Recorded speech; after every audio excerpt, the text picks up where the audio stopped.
जय श्री कृष्णा, राधे राधे भक्तों, कैसे हैं आप सब? दोस्तों, उम्मीद है कि आप सब लड्डू गोपाल जी की कृपा से अच्छे होंगे। दोस्तों, आज मैं आप सबके लिए फिर से लड्डू गोपाल जी की एक नई अद्भुत लीला कथा लेकर आई हूँ। तो लीला कथा को पूरा ज़रूर से सुना करें। अगर अच्छी लगती है दोस्तों तो चैनल को सब्सक्राइब करके, वीडियो को लाइक करके, कहानी को पूरा सुन के शेयर दूसरों से ज़रूर किया करें। तो चलिए शुरू करते हैं हम आज की लीला कथा। दोस्तों, आज की लीला कथा मुझे भेजी है संजना जी ने। संजना जी ने आज की लीला कथा मुझे भेजी है कानपुर के छोटे से एक गाँव जहाँ का नाम है झींझक। झींझक से आज की ये मुझे कथा उन्होंने भेजी है। दोस्तों, संजना कहती हैं कि दीदी, हमारे यहाँ लड्डू गोपाल जी की सेवा होती है। हमारे यहाँ ही नहीं, हर जगह, हर दे मतलब हर इंडिया में ऐसा बहुत सारे लोग हैं जो भगवान लड्डू गोपाल जी के हर स्वरूप में, अनेक-अनेक स्वरूप में पूजा करते हैं। कोई राम जी के रूप में पूजता है, तो कोई बिहारी जी के रूप में पूजता है, कोई लड्डू गोपाल जी के रूप में पूजता है। लेकिन पूजा हर घर में होती है। उन्होंने कहा कि हमारे घर में भी लड्डू गोपाल जी की खूब सेवा होती है। वो कहती हैं कि मैं तो कभी नहीं करती, मैं आपसे झूठ नहीं बोलूँगी। लेकिन वो कहती हैं कि मेरी दादी जो है ना, वो लड्डू गोपाल जी की परम भक्त हैं। वो हमेशा से लड्डू गोपाल जी की पूजा करती आई हैं। तो हम जन्माष्टमी जब होती है तो हमें भी बहुत ज़्यादा काम हो जाता है जन्माष्टमी पर। तो हम भी इसी तरह से लड्डू गोपाल जी की धीरे-धीरे सेवाएँ हमने ले ली और हम भी करने लगे। उसके बाद संजना कहती हैं कि मैं भगवान शिव की बहुत बड़ी भक्त हूँ। तो उन्होंने ये भी कहा कि दीदी, मैं एक बात भी आपसे शेयर करना चाहूँगी। उन्होंने कहा कि मैं अब आप इसको मैसेज समझिए, ये क्या समझिए। तो उन्होंने मुझसे कहा कि दीदी, पहले मैं ना मेरा मन लड्डू गोपाल जी में मैं बहुत सोचती थी कि मैं लड्डू गोपाल जी की सेवा करूँ, सेवा करूँ। हमारी दादी ही करती थी और हम कोई भी नहीं करता था। यहाँ तक कि वो कहती हैं कि हमारी मम्मी भी नहीं करती थी, सिर्फ़ दादी ही सेवा करती थी। लेकिन वो कहती हैं कि दीदी, सेवा तो हम सब करते थे, लेकिन मेरा मन बिल्कुल नहीं लगता था। मैं कभी उनको भोग भी नहीं लगाने का मेरा मन करता था। लेकिन जब से मेरी लाइफ में मैं 9th में पढ़ती थी, तब से वो कहती हैं कि जब से मैं 9th क्लास में गई, तब से जब से मैं शिव जी से जुड़ी हूँ ना, तब से ही लेकर के आज तक मैं शिव जी की तो भक्त हूँ ही, लेकिन मेरे मन में अचानक से लड्डू गोपाल जी के लिए वो प्यार उमड़ आया कि मैं आपको क्या बताऊँ। उन्होंने कहा कि मैं 9th क्लास से ही भगवान शंकर की पूजा करते हुए, कहते हैं हमारे घर के पीछे ही शंकर भगवान का मंदिर है, शिवालय है, तो वहीं पर वो शिवालय जाती हैं और वहीं पर उनकी सेवा भी करती हैं, पूजा भी करती हैं। वो कहती हैं कि सबसे बड़ी बात ये है कि मेरी इस भक्ति को देख कर जो मंदिर के जो मेन जिनका मंदिर है, उन्होंने मुझसे ये कहा कि बेटा, अगर आप चाहो तो भगवान की जो शिवलिंग है, दोनों टाइम वहाँ पर सफाई करके, दिया बाती करके उनको भोग लगा दिया करो। तो वो कहती हैं, ये मेरा सौभाग्य है दीदी कि मुझे ये काम मिला है और आज भी मैं बहुत ही अच्छे से करती हूँ। उन्होंने कहा हमारे यहाँ से मंदिर बहुत दूर नहीं है, थोड़ी ही दूर पर है। तो मैं हर रोज़ वहाँ मंदिर जाती हूँ, हर रोज़ सब भगवान शिव की सेवा करती हूँ, सब कुछ करती हूँ, मुझे बहुत अच्छा लगता है। मेरा मन भी बहुत खुश रखता है। उन्होंने कहा कि मैं बीएससी फाइनल ईयर की स्टूडेंट हूँ, उसके बाद मैं यहाँ से कानपुर के, मैं अभी गाँव में ही रहती हूँ। उन्होंने कहा कि फिर मैं कानपुर जाऊँगी पढ़ाई करने के लिए, अपनी आगे की स्टडी कंप्लीट करने के लिए। उसके बाद उन्होंने कहा कि मैंने सोचा जब तक मैं यहाँ पर हूँ तो कर लेती हूँ। तो उन्होंने एक बात मुझसे फिर बताई। उन्होंने कहा कि दीदी, एक दिन मैं भगवान शिव जी का मंदिर साफ करके आ रही थी, तो मेरे पास प्रसाद था। अब प्रसाद था तो वो प्रसाद जो चढ़ा हुआ था वहाँ पे, वो आटे की जो लपसी बनती है, एक वो था और उसमें कुछ मीठी पूरी थी। तो वो वहाँ पर मतलब किसी ने चढ़ा दिया था, मतलब भगवान जी के पास नहीं चढ़ा था, बाकी भी देवी-देवता हैं वहाँ मंदिर में, तो उनके पास चढ़ा दिया था। तो पंडित जो वहाँ के लोग होते हैं ना, उन्होंने कहा कि बेटा, ये प्रसाद एक्स्ट्रा है, ले लो। तो कह रही थी कि मैं प्रसाद ले करके वहाँ से वापस आ रही थी। तो रास्ते में मुझे एक लड़का मिला। उसका, वो कहते हैं उनकी उम्र मुश्किल से 15 से 16 साल होगी। तो वो लड़का जब उनको मिलता है तो उन्होंने कहा कि वो बहुत ही भूखा लग रहा था। तो जब मैंने उसे देखा तो वो लड़का मेरी ही तरफ देख रहा था और जब मैं उसके नज़दीक पहुँची तो उसने मतलब सर झुका लिया। तो मैंने उससे पूछा कि तुमने सर क्यों झुका लिया? अभी तक तो तुम मुझे देख रहे थे। तो कहता है लड़का क्या है कि दीदी, मैं सोच रहा था कि आपके पास कोई पर्स होगा या आप कहीं बाहर से आ रही होगी, तो आप मुझे कुछ पैसे दे देंगी, लेकिन आपके हाथ में तो कुछ भी नहीं है पैसे, तो इसीलिए मैंने सर झुका लिया। वो कहती है, हाँ, पैसे तो नहीं है, तुम तो 16 साल के सब लग रहे हो, बड़े लग रहे हो, तो तुम यहाँ पर भीख क्यों माँग रहे हो? क्यों यहाँ पर इस तरह से भीख माँग के बैठे हुए हो? तो उसने कहा कि नहीं, बस ऐसे ही भीख माँग रहा हूँ। आप मुझे दे दो कुछ भी खाने के लिए अगर हो तो। तो कहती है मेरे पास प्रसाद है, अगर प्रसाद खाना चाहो तो खा सकते हो। तो वो प्रसाद पूछता है कि ये प्रसाद कैसा है? साफ़ है या किसी का जूठा है? तो कहती हैं संजना कि ना ये झूठा है और ना ही ये मैंने इसे झूठा किया, ना ये किसी का हिस्सा है। ये भगवान शिव को चढ़ा हुआ था तो मैं वही प्रसाद तुम्हें लाकर दे रही हूँ। वो सुन कर के बड़ा निराश हो जाता है।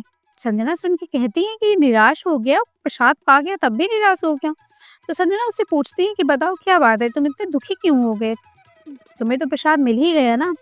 इतना बात सुन के वो लड़का जो होता है वो कहता है कि हाँ, ये तो ठीक है, लेकिन कोई बात नहीं, इतना कह के वो चला जाता है। इसी तरह से संजना जब हर रोज़ लौटती तो वो हर रोज़ वहीं पर एक किनारे अपनी छोटी-सी बोरी बिछा कर के बैठा रहता। संजना उसे हर रोज़ कुछ न कुछ दे देती, हर रोज़ कुछ न कुछ दे देती। इसी तरह से उनका रूटीन बन गया था। जब उन्हें मंदिर में कुछ चीज़ें नहीं भी मिलती ना, अब तब भी वो उसको जो है प्रसाद को उनके लिए रख लेती उस बच्चे के लिए और लेकर के उसको दे देती। 1 दिन 2 दिन की बात है, वो बच्चा नहीं आता है। जो लड़का था वो नहीं आता है प्रसाद मतलब वो जहाँ पे वो भीख माँगता था बैठकर वो उस दिन नहीं आया था। उसके पास काफ़ी लोग और थे तो संजना जो है उस रास्ते से जब गुज़र रही थी शाम के टाइम, तो पूछती हैं कि यहाँ पर जो बच्चा बैठता था वो कहाँ चला गया? तो लोग कहते हैं कि उस बच्चे की तबीयत ख़राब है इसलिए वो बच्चा जो है नहीं आया है। तो वो इंतज़ार करती हैं 2 दिन 3 दिन वो नहीं आता, चौथा दिन हो जाता है वो बच्चा फिर नहीं आता। संजना कहती हैं कि दीदी मैं उसका इंतज़ार कर रही थी हर रोज़ क्योंकि मैं उसके लिए वो चीज़ें लेकर जाती थी। एक तो मंदिर में प्रसाद चढ़ता था जो भी एक्स्ट्रा होता था, तो इधर-उधर फेंकने से अच्छा है कि मैं उस बच्चे को दे देती। तो वो कहती यही सोच कर के मैंने उस बच्चे को प्रसाद दिया लेकिन वो बच्चा 3-4 दिन से आ नहीं रहा था, तो इस चीज़ के लिए मुझे थोड़ा-सा अजीब लग रहा था। फिर वो कहती है कि मुझसे रहा नहीं गया तो मैंने इन लोगों से पूछा कि आखिर उस बच्चे का घर है कहाँ? तभी वो कहती हैं कि मैंने पूछा और मैं उस जगह पर पहुँचने के लिए मैंने सोचा कि मैं वहाँ पर जाऊँगी। वहाँ से बहुत दूर नहीं था, कुछ दूर पे हमारे यहाँ गली पड़ती है, गली के अंदर ही उसका घर है। तो जब मैं वहाँ पर पहुँची गली के बाहर तो मैंने देखा वो बहुत ही गंदी-सी गली थी, बड़ी ही अजीब-सी जगह थी। फिर भी मैंने पूछा कि वो बच्चा जो वहाँ पर बैठकर भीख माँगता है, वो यहाँ पर है, उसका घर कहाँ पे है? तो पता चलता है उसका घर वहाँ पे है। जब वो जाती हैं, देखती हैं तो वो बाहर एक ठो फ़ोल्डिंग होती है जो बिछाकर लेटने वाली, वहीं पर वो लेटा रहता है, बहुत ज़्यादा गंदगी वहाँ पर होती है। तो ये देख कर के वो कहती हैं कि तुम्हें क्या हुआ है? तो उसको पता चलता है कि उसको डायरिया हो गया है, डायरिया की वज़ह से उसकी तबीयत बहुत ख़राब है। लेकिन उस टाइम उसके पास उतने पैसे नहीं थे कि कोई दवाई करवाने के लिए दे सके। ये हालत देख कर के संजना बहुत ही मतलब कहती है कि मेरे मन से एकदम रोना आ गया। मैंने कहा बताओ एक छोटा मतलब इतना बड़ा बच्चा बहुत बड़ा भी नहीं था, उसके आगे-पीछे कोई नहीं था। तब मैंने उससे पूछा कि तुम्हारे मम्मी-पापा कहाँ हैं? तो उसने बताया कि मेरे मम्मी-पापा कोई नहीं है। मेरी चाची-चाचा हैं जो मुझे यहाँ नहीं रहते, उन्होंने मुझे यहाँ पर छोड़ दिया है। उन्होंने कहा कि अपना भीख माँग के खर्चा चलाओ, हमारे पास तुम्हें देने के लिए कुछ भी नहीं है। हमारे मम्मी-पापा का जो भी घर था वो उन्होंने ले लिया। अब मेरा कोई भी नहीं है, मेरे मम्मी-पापा के वहाँ मैं अकेला ही लड़का हूँ। तो इसलिए मेरे चाची-चाची ने मुझे छोड़ कर के वो यहाँ से मुंबई चले गए। ये सुन कर के उनको बहुत बुरा लगा, वो कहती कोई बात नहीं बेटा, मैं हूँ ना, चलो।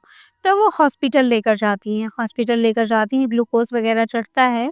काफ़ी जो है वो बीमार हुआ था वो लड़का, तो उसको दिखाती हैं, दिखाने के बाद वो 24 घंटे उसको लगते हैं ठीक होने में। तो जो बिल वगैरह था वो पे कर देती हैं संजना ही। संजना कहती है कि मैंने इसको सब कुछ दे दिया, फिर अगले दिन से मैंने उसको ये बोला कि अच्छा तुम्हारे यहाँ इतनी गंदगी है, तुम थोड़ा सफाई से रखा रहा करो। इतना कह के वो कहती है कि मैंने इसको पैसे दिए, कुछ खाने-पीने की चीज़ें ला कर दी, फिर मैं अपने काम पे वापस चली गई। फिर मैं अपना मेरे एग्ज़ाम्स चल रहे थे, तो मैं कुछ दिन मतलब मंदिर में सुबह का टाइम साफ़ करती थी, शाम के टाइम मैंने साफ़ करना नहीं मतलब बंद कर दिया था। क्योंकि मेरे एग्ज़ाम चल रहे थे, तो मैं सुबह तो 11 बजे जाती थी, आती थी शाम को टाइम से 5 बजे, तो मैं नहीं जा पाती थी। तो संजना कहती है कि दीदी इसी तरह से कुछ समय बीत जाते हैं, मैं नहीं जाती। एक दिन मैं फिर शाम मतलब मेरे एग्ज़ाम्स खत्म हो जाते हैं, तो मैं शाम का टाइम था, मैं सोचती हूँ कि चलो आज भोले बाबा के दर्शन कर आऊँ क्योंकि कुछ दिन से सावन लगने वाला था, तो उन्होंने कहा कि सफाई कर देती हूँ थोड़ा-सा मंदिर में। भगवान जी के जो वस्त्र वगैरह और भी भगवान थे उनके चेंज कर देती हूँ क्योंकि पंडित जी जो वहाँ के मेन है उन्होंने मुझे बुलाया है। तो इसलिए वो वहाँ पर जाती हैं तो जब वो मतलब जाती हैं सब अपना काम जो होता है करवा के, वो वापस जब रिटर्न होने लगती हैं तो वो कुछ प्रसाद वगैरह ले लेती हैं, कहती हैं चलो आज मैं इस बच्चे को फिर से दे दूँगी। तो उस दिन में मुझे वो अच्छा खासा प्रसाद मिल गया था। उसके बाद वो जब लौटती हैं और जब रास्ते में देखती हैं तो वही लड़का उन्हें फिर से बैठा मिलता है उस लड़के के पास जाकर वो कहती हैं कि क्यों तुम फिर रोज़ यहाँ पे आने लगे? वो कहती हाँ, मैं तो यहाँ रोज़ आने लगा हूँ। क्या करूँ दीदी? इसके अलावा मेरे पास कोई चारा भी तो नहीं है भीख माँगने के अलावा। वो भी बड़ी दुखी हो जाती हैं। उसके बाद वो कहती फिर से वो प्रसाद वही पूरा देते हुए पन्नी में जो पॉलीथीन होती है उसको देते हुए कहती हैं, "ये लो प्रसाद, इसको खा लेना।" तभी वो कहते हैं, "दीदी इसमें सब प्रसाद ही है, इसमें कोई ऐसा नहीं जिसमें प्रसाद ना हो।" तो कहती है, "नहीं, ऐसा तो इसमें कुछ भी नहीं है, सब प्रसाद है।" तो कहती है कि, "तुम इतना निराश क्यों हो जाते हो? तुम्हें तो खुश होना चाहिए, मैंने तुम्हें कल हमेशा से ज़्यादा प्रसाद दिया है।" तभी वो कहता है कि, "मैं ना अपने लड्डू गोपाल जी को भोग लगाऊँगा।" ये बात सुन कर के संजना कहती हैं कि मैं बड़ी हैरान हो जाती हूँ कि लड्डू गोपाल जी को भोग लगाओगे और तुम? मतलब तुम्हारे पास लड्डू गोपाल जी कहाँ पर आए? तभी वो बच्चा कहता है कि दीदी मेरे मम्मी-पापा जब मुझे छोड़कर चले गए थे ना, तो मेरे मम्मी ना लड्डू गोपाल जी की सेवा करती थी, बहुत पूजा करती थी वो उनकी। और इसीलिए जब मेरे चाची-चाचा ने मुझे छोड़ दिया और जब सब कुछ हो गया तो मेरे लड्डू गोपाल जी को ना मुझे दे दिया और बोला कि तुम यहीं पर रहो और यहीं पर ये सब करते रहो, तुम इनको रखोगे तो तुम्हें तुम्हारे मम्मी-पापा की याद नहीं आएगी। इसीलिए मैं इनको रखा हूँ अपने पास। ये सब सुन कर के संजना कहती हैं कि एक पल के लिए मुझे झटका लगा और मेरी आँखों में आँसू आ गए। वो कहती हैं कि मैं मुझसे रहा नहीं गया, मैंने कहा कि अच्छा मैं तुम्हारे घर चल सकती हूँ? तो वो कहते हैं हाँ, चलो। फिर वो संजना उसके घर जाती हैं। उस बच्चे के जब वो घर में पहुँचती हैं तो एक साइड में उस बच्चे के कुछ बर्तन वग़ैरह रखे थे जो बहुत ज़्यादा नहीं थे, 2 से 3 थालियाँ रखी थी, 2 ग्लास रखे होंगे और 1 ठो कंबल था और वो बच्चा एक ज़मीन पर लेटता था और ऊपर से उसके पास कोई घर नहीं था वहाँ पर, जो घर-घर वो कह रहा था मैं घर, उसका घर भी नहीं था। उसने जो बरसाती होती है पॉलीथीन वाली, उसको बरसाती को उसने ऊपर से डाल रखा था। ये देख कर के संजना बिल्कुल रुआँसी हो जाती हैं और सामने देखती हैं तो उसने पता है बाल्टी जो होती है ना स्टील की बाल्टी को उसने पलट कर उसपे एक लकड़ी का पाटा रख कर के उसपे उसने लड्डू गोपाल जी को बैठाया हुआ था। अब आप सोचो इतना बड़ा लड़का मतलब इतना दिमाग कैसे लगा सकता है? उसके बाद उसने लगाया हुआ था, ये देख कर के वो बड़ी ही हैरान हो जाती हैं। वो कहती है कि अरे तुम लड्डू गोपाल जी को यहाँ बैठाया? तो उसने कहा कि हाँ दीदी, कोई चौकी नहीं थी हमारे पास तो हमने इसी पे लड्डू गोपाल जी को बैठा दिया और वो बड़े खुश भी रहते हैं। तो उन्होंने कहा कि दीदी बस अगर आपके पास थोड़े से पैसे हो ना तो आप मुझे दे दो। इन लड्डू गोपाल जी को ना मैं भोग लगा दूँ ना, बहुत दिन से इन्होंने कुछ खाया नहीं है। आप सब प्रसाद ही देती हो और मेरी मम्मी ना कभी जूठा भोग नहीं लगाती थी लड्डू गोपाल जी को। ये सुन कर के संजना कहती हैं कि 10 मिनट के लिए मुझे ऐसा लगा कि मैं उस बच्चे की बात ही सुनती रह जाऊँ। इतना प्यारा बच्चा मतलब बच्चा क्या कह लीजिए वो लड़का ही था लेकिन इतनी अच्छी बोली उसकी, इतनी समझदारी उसकी बातों में, इतना हम और आप नहीं समझदार हो सकते लड्डू गोपाल जी के प्रति। फिर संजना कहती है कि मैं ये बात सोचने लगी कि मेरे घर में लड्डू गोपाल जी हैं, लेकिन मुझे आज तक इतना नहीं पता जितना इस बच्चे को पता है। वो तुरंत कुछ पैसे देती है और वो बच्चा जाके केले लेकर आता है। केले लेकर आता है, वो भगवान जी को भोग लगाता है। और उसके भोग लगाने का सलीका बिल्कुल मेरी दादी से मिलता-जुलता था क्योंकि उस बच्चे को पता था कि उसका भोग कैसे लगाते हैं गोपाल जी को। ये देख कर के वो बहुत ही खुश हुए, उसके बाद उन्होंने बोला कि तुम पढ़ाई नहीं करते? तो उसने कहा कि नहीं मैं पढ़ाई नहीं करता, जब तक मम्मी-पापा थे उन्होंने मुझे पढ़ाया, जब नहीं रहे इस दुनिया में तो फिर चाचा-चाची ने नहीं अब वो अपने साथ नहीं ले गए मुझे, मुझे यहीं छोड़ गए। मैं सिर्फ़ 5वीं तक पढ़ा हूँ। 5वीं तक का नाम सुन के वो बड़ी ही हैरान हो जाती हैं। वो कहती है कोई बात नहीं, अब तुम अपने लड्डू गोपाल जी को भोग लगा दो, मैं तुमसे कल मिलने आऊँगी। जब वो घर जाती हैं, वो अपनी दादी से सारी बात बताती हैं संजना। संजना कहती हैं कि वहाँ पर एक भीख माँगने वाला बच्चा है दादी, जिसके पास लड्डू गोपाल जी हैं। अब अपने लड्डू गोपाल जी को इतने अच्छे तरीके से रखा है ना कि मैं आपको बता नहीं सकती। एक वो पन्नी के नीचे रखता रहता है, एक बरसाती है उसके नीचे उसने एक लड्डू गोपाल जी का बड़ा ही सुंदर-सा बना रखा है बाल्टी के ऊपर और बड़े ही अच्छे से सजा कर वो वहीं पर पूजा करता है। दादी को जब ये सारी बातें पता चलती हैं, तो दादी बड़ी हैरान होती हैं, तो दादी को मिलने का मन करता है, वो कहती है मुझे उस बच्चे से मिलना है। तो वो बच्चे को फिर अगले दिन जब संजना रहती हैं, तो बच्चे को बुलाकर अपने घर ले आती हैं। बच्चे को जब अपने घर लेकर आती हैं, तो वो बच्चा घर इतना सुंदर देख के बड़ा ही हैरान हो जाता है। वो कहता है कि सच में दीदी आपका घर बहुत सुंदर है। उसके बाद वो बच्चे को कुछ खिलाती हैं, तो वो कहता है कि नहीं मैं अपने लड्डू गोपाल जी को बिना खिलाए कुछ नहीं खाऊँगा। आप मेरे लिए कुछ भी लेकर आ जाओ, तब भी मैं नहीं खाऊँगा। इतना कहते हुए वो कहती हैं कि अच्छा तो ठीक है, ऐसा करो तुम जाओ और अपने लड्डू गोपाल जी को भी लेकर आओ। वो कहता है कि सच में? तो कहती हैं हाँ, जाओ लेकर आओ। तो वो लड़का भागता हुआ जाता है और लड्डू गोपाल जी को अपने ले आता है कुछ ही देर में।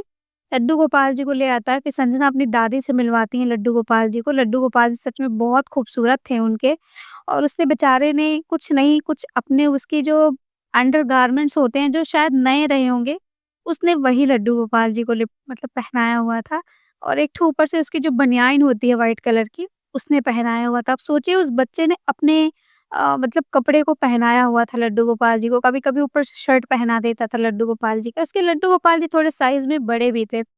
अब ये देख कर के दादी सुन कर के उस बच्चे का चेहरा देख रही हैं, देख के बड़ी ही हैरान हो जाती हैं। वो कहती है माँ-बाप तो छोड़कर चले गए, लेकिन ऐसा कौन-सा इंसान है जो कि जैसे इतने सुंदर, इतने अच्छे बच्चे को यहाँ पर लाकर छोड़ दिया और उसको तुम्हारे साथ नहीं ले गया। इतना वो कहती है तो कहता है दादी कोई बात नहीं, चाचा-चाची की कोई गलती नहीं है, गलती सब हमारे कर्म की होती है। उस बच्चे के मुँह से ऐसी समझदारी भरी बात सुनकर वो बड़ी ही हैरान हो जाती हैं। उसके बाद दादी कहती हैं कि क्या मैं तुम्हें एक अनाथ आश्रम में छोड़ दूँ? क्या तुम वहाँ रहकर पढ़ाई करोगे?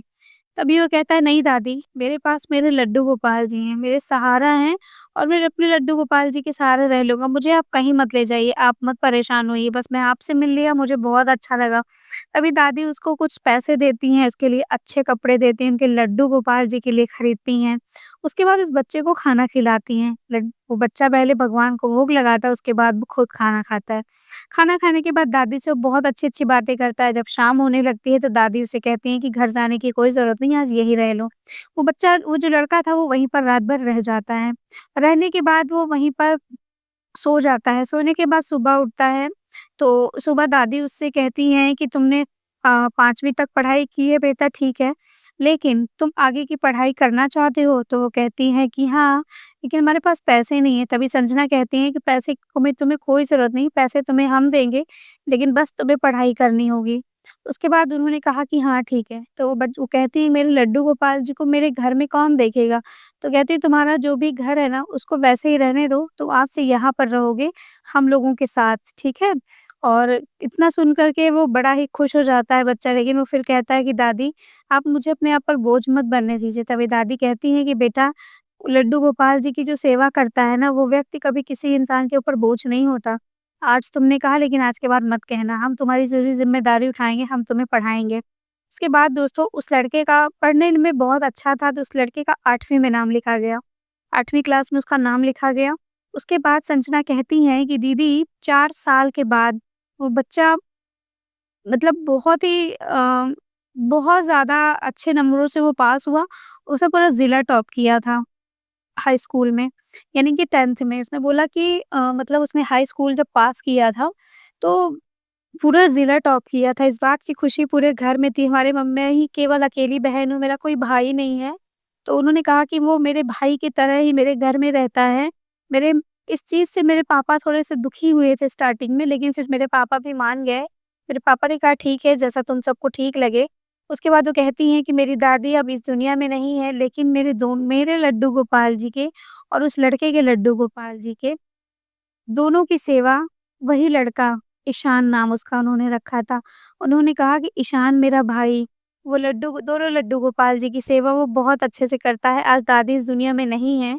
दादी के लड्डू गोपाल जी की भी सेवा वही करता है और अपने लड्डू गोपाल जी की भी सेवा वही करता है। मम्मी-पापा भी अब थोड़े-थोड़े उससे खुश रहने लगे हैं। पहले थोड़ा नाराज़ रहते थे, फिर खुश रहने लगे और आज भी वो हमारे साथ रहता है, बहुत अच्छे से रहता है।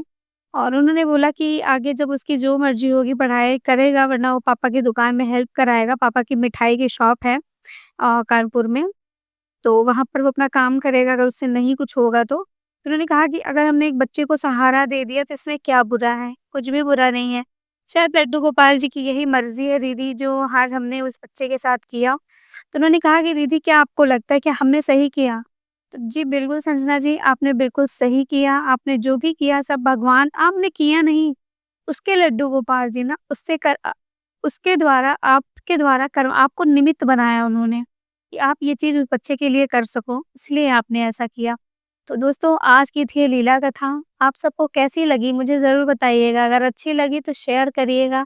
कमेंट बॉक्स में राधे राधे का जयकारा ज़रूर से लगा कर जाइए ताकि राधा रानी की कृपा आप सभी भक्तों पर बनी रहे।